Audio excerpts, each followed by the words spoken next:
एक बार फिर से अनिकेत की ओर देखा और उसके पास आई, उसका हाथ पकड़ा और उसे सहलाने लगी। अनिकेत को अब अच्छा लग रहा था। उसकी आंखें बंद हो रही थी। तभी उस नर्तकी ने पूरी ताकत लगाकर उसका हाथ उसके शरीर से अलग कर दिया। अनिकेत जोर से चीख पड़ा,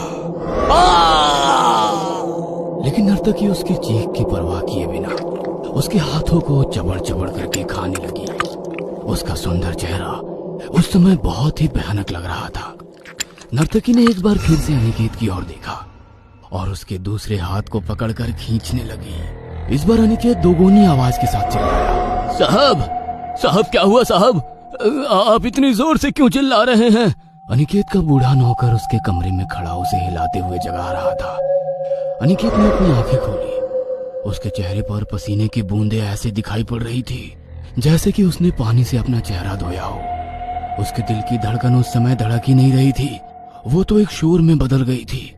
ऐसा शोर जब एक रेलगाड़ी तेजी से किसी स्टेशन से गुजरती है। अनिकेत ने बूढ़े नौकर को पानी लाने को कहा और फिर उसने अलमारी खोली और उसमें न्यूज़पेपर की कई सारी कतरनें निकालकर उसे गौर से देखने लगा। ये एक तरह का रीयूनियन ही था। अनिकेत, गीत, रिहान और प्रीति ये बेस्ट फ्रेंड थे और बेस्ट इसलिए क्योंकि उनकी आदतें एक जैसी थी। चारों